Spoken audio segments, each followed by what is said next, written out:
Yeah. But other than that, what was the more other thing that might stand out in your mind as for your time at Burnett? The other part, which was frightening experience to me, was to jump out of the 30-foot tower and then the 200-foot tower. Now, height to me was climbing up a tree, picking apples on the farm in the country. Now, a tree could be 15 feet high, you know, etc. When you're talking about 30 feet, that's like standing on the top of a high building to me, and you had to jump. So that was another frightening experience. Then the second part of that was to be lifted on a 200-foot tower and released with a parachute attached to you, of course. That was the third part, which was very frightening. But then again, you soon get over it because your comrades are sitting there waiting on you to make it through. So we had to depend on each other. We had only each other to pull each other through. And that was the good part about this experience, is that we relied on each other, which was a sort of a brotherhood. And most of us who went through that training, that discipline, are the same guys who also went to Vietnam together. And when they came out with the movie called A Band of Brothers, we were that first band of brothers. So you had that bonding. We had that bonding, and believe me, we needed that. Let me, on the same topic, so to speak, since this was kind of frightening to you, and it was new to you and everything too, I think you might have mentioned that you and your group were eager to go to the elite.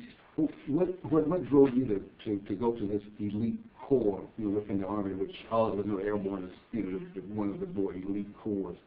What drove you to do that? Although you were young, you said you got a little frightened here and there, but what drove you to do it? When we were in basic training, some of our cadre, which were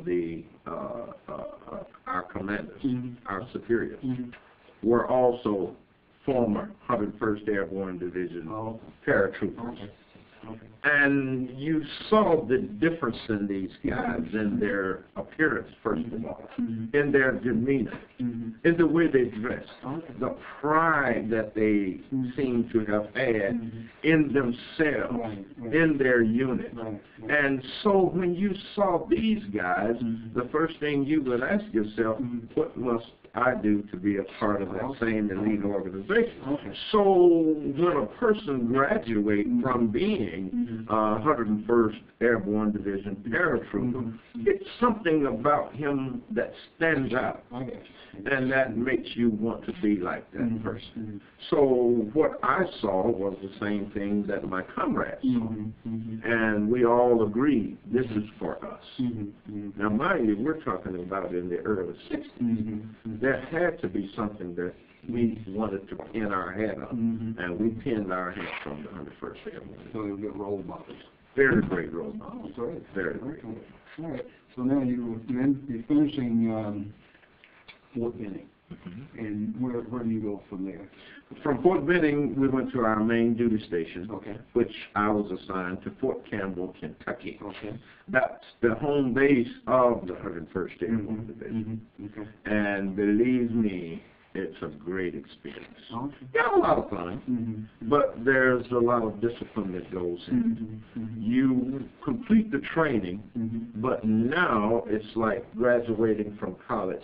Now you have to show what you have learned, and we have to put all that learning into the experience of learning into practical application. And so my unit was my other home. My home away from my home. And that's where you meet friends and you sort of have another family. Your brothers and comrades are also your other family. And you live like family. You learn to protect each other. Because once we arrived in the Republic of Vietnam, that training that they had taught us, we applied it. And to some degree, it worked. To some degree, it did not. But for the most part, it worked.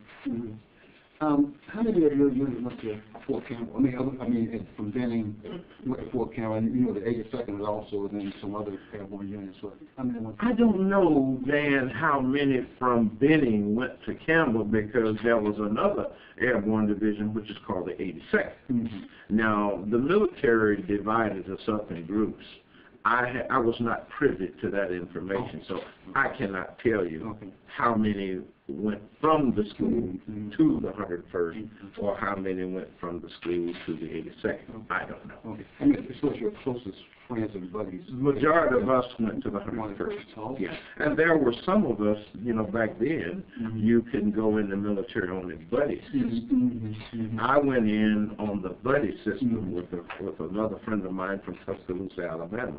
And the military did live up to their obligation. They kept us together through Vietnam. So that worked.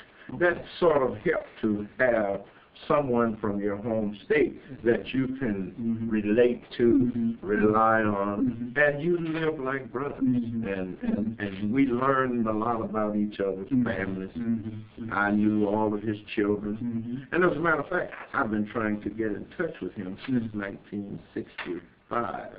I wish that I could get in touch with an old buddy of mine, and the buddy, if you're listening out there, his name is Nathaniel Walker. And I haven't seen him since 1965. So if you're listening to this video, get in touch with me. Well, that's one way of putting the word out. Yes. And what was daily life? What was daily life like at Fort Campbell when before you shipped out? When you were there at Fort Campbell? Back then, it was like a college campus. It was like college life. The military gave us a great opportunity to live like college kids. We had dormitory, we had rooms just like college life. Well, we got up early in the morning. We had to get up, which was called reveille. Most military people understand what reveille is.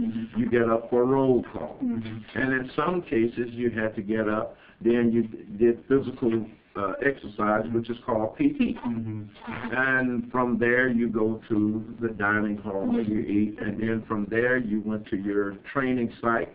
And some guys had college courses off campus. Some of us were taking training on campus. For instance, some guys wanted to be helicopter repairmen. You had classes to attend. Some wanted to go take different medical courses in nursing. You went to your training site. My job was supply. I had to provide supplies. Then later, I became the armorer for our division, which is the 1st Infantry 502nd 1st Battalion, 502nd Infantry Division. And my job was to be the armorer. I had to issue out firearms for each person in my division. All right.